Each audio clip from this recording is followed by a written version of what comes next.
अवधूत चिंतन श्री गुरुदेव दत्त श्री स्वामी समर्थ एक नवीन व्हिडिओमध्ये सगळ्यांचं खूप खूप मनापासून स्वागत आहे.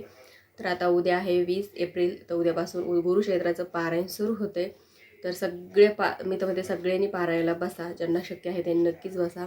कारण आपल्या गुरूंची सगळ्यात प्रभावी ही सेवा आहे आणि आपल्याला स्वामी पुण्यतिथीनिमित्त त्यांच्या चरणी ही सेवा आपल्याला रुजू करायची आहे. त्याच्यामुळे सगळ्यात जितकं होईल तितकं आपण सेवा करायचा प्रयत्न करायचा आहे ह्या सप्ताह काळामध्ये. तर पारायण करते वेळेस तुम्हाला जर केंद्रात जायचं असेल पारायण करायला, तर सहसा केंद्रात तुम्ही बघा सामूहिक सेवा होते आणि त्या सेवेचं लाखो पटीनं आपल्याला फळ मिळत असतं. आता 100 सेवेकरी सेवेला बसलेले असले तर तुम्हाला 100 पारायणाचं फळ तुमच्या पदरामध्ये पडेल. म्हणजे बघा किती मोठी सेवा व्हायला लागली. आपण घरी जर बसलो तर आपले एकच पारायणाचं आपल्याला फळ मिळत असतं. आणि घरी सेवा करण्यामध्ये आणि केंद्रामध्ये सेवा करण्यामध्ये खूप जास्त अंतर आहे. म्हणजे आपण घरी आपल्या खूप जास्त दोष असतात, त्याच्यामध्ये सेवेचं फळसुद्धा कमी मिळतं. केंद्रात केंद्रात कसं असतं, सात्विक वातावरण असतं. त्या जमिनीवर म्हणजे खूप साऱ्या सेवा होत असतात, त्याच्यामुळे तिथे कोणतेही दोष नसतात. त्याच्यामुळे त्या सेवेचं पूर्ण फळ आपल्याला मिळत असतं आणि जितक्या काही सेवा होत्या तितक्या सेवेचं सुद्धा आपल्याला फळ मिळत असतं. त्याच्यामुळं सामूहिक सेवेमध्ये खूप जास्त ताकद असते. तुम्हाला होत असेल जवळपास केंद्र असेल तर केंद्रात जाऊनच सेवा करा.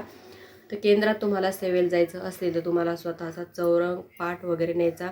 आपण स्वतः एकटे जास्त जागा धरू असं चौरंग पाट जास्त पण मोठा वगैरे न्यायचं नाही.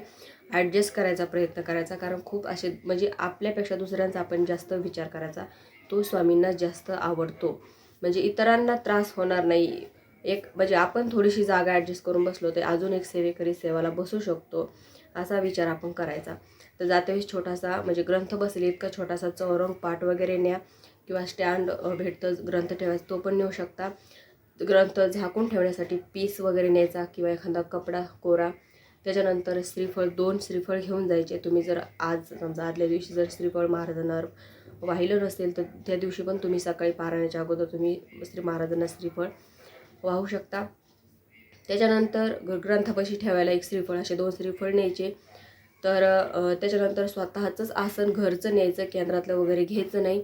आपलं पारायण जर झालं तर ते आसन उचलून घडी घालून आपल्या चौरंगाखाली ठेवायचं आणि त्याला हात लावत नाही, कोणी उचलत नाही. त्याच्यानंतर रोज पारायण जातेवेळेस फुलं घेऊन जायचे, अष्टगंध किंवा चंदन वगैरे घेऊन जायचं, जेणेकरून पारायण सुरू करते वेळेस आपण ग्रंथाला अष्टगंध वगैरे लावायचा, फुलं वगैरे व्हायची. अगरबत्ती वगैरे न्यायची नाही आहे, कारण सामूहिक सेवा आहे. त्याच्यामुळं सगळ्यांच्या तर्फे तिथं महाराजांना धूप दीप दाखवल्या जातो, नैवेद्य दाखवला जातो. त्याच्यामुळे फक्त फुलं वगैरे सकाळी न्यायची. पारायण सुरू करते वेळेस आपण फुलं वगैरे वाहून गंध वगैरे ग्रंथाला लावून आपण पारायणास सुरुवात करायची. त्याच्यानंतर पहिल्या दिवशी तुम्ही जाताय तर आपल्याला पहिल्या दिवशी संकल्प सोडायचा असतो. तर संकल्प सोडायचा म्हणजे काय, तर तुम्हाला पाण्याची एखादी छोटीशी बॉटल घेऊन जावी लागेल, एखादी छोटीशी वाटलं असं डिश घेऊन जा. त्याच्यानंतर अक्षदा, हळदी, कुंकू, फुलं आणि हे सगळं तुम्हाला साहित्य घेऊन जावं लागेल पहिल्या दिवशी, कारण तिथे आपण संकल्प आपल्याकडून सोडला जातो. तर संकल्प सोडण्यासाठी तुम्हाला हे साहित्य न्यावं लागेल. तर जे कोणी केंद्रात बसणार आहे त्यांनी असं हे साहित्य घेऊन जायचं. आणि घरी जरी बसायचं असलं तुम्हाला हे सगळं साहित्य लागणारच आहे. त्याच्यानंतर जे काही सेवा आपण वगैरे घेतो, आता माळ लागेल तुम्हाला, तर घरी आता तिथे सामूहिक सेवा होते त्याच्यामुळे माळीची वगैरे गरज नाही. आपण घरी बसतो तर आपला माळ लागते. त्याच्यामुळे हे जे काही साहित्य आहे ते घरी पण लागतं आणि केंद्रात पण लागतं. जिथे तुम्हाला पारायण बसतात तिथे हे सगळं साहित्य तुम्हाला लागणार आहे. तर बघा, पारायणाच्या काळामध्ये आपण जेव्हा पारायण करतो तेव्हा खूप जास्त चिडचिड होते. त्याच्यानंतर वाईट विचार येतात. तर हे काय येतात, तर बघा आपल्याला आपल्या अंगामध्ये वाईट काही आपली बाधा असेल, बाहेरची काही पीडा असेल, त्याच्यामुळे सुद्धा आपल्या सेवेमध्ये अडीअडचणी निर्माण होतात. घरामध्ये काही दोष असतील, वास्तुदोष असतील, नकारात्मकता असेल, निगेटिव्हिटी असेल, त्याच्यामुळे पितृदोष असेल, त्याच्यामुळे सुद्धा आपल्याला सेवा करण्यामध्ये अडीअडचणी येतात. आपल्याला ते दोष आपल्याला किंवा आपली ती वाईट बाधा असते ती आपल्याला सेवा करू देत नाही.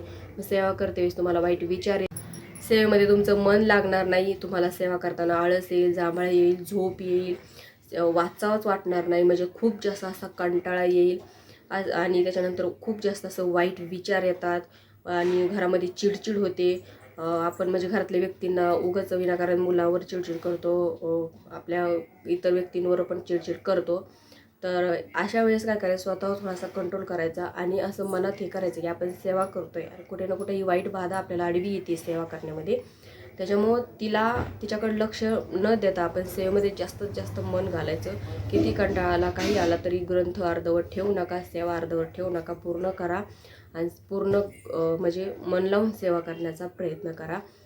तर बघा, घरातल्या व्यक्तीनं सुद्धा थोडंसं समजून घ्यायचं, कारण जो व्यक्ती पारायण करतो चिडचिड का होते बरं. तर हे असे प्रॉब्लेम आपल्या घरामध्ये असतील तर ते आपल्याला आडवे येतात. त्याच्यामुळे सेवा म्हणजे आपण म्हणतो ना, सेवेमध्ये मन लागत नाही. तर हे असे प्रॉब्लेम होत असतील तर न घाबरता आपण सेवा करायची. पूर्ण दत्त महाराजावर आपल्या स्वामींवर पूर्ण विश्वास ठेवायचा आणि सेवेमध्ये पूर्ण लक्ष देऊन सेवा करायची. सेवा अर्धवट सोडायची नाही आहे. पारायणाला बसला तर पारायण पूर्णच करायचं आहे.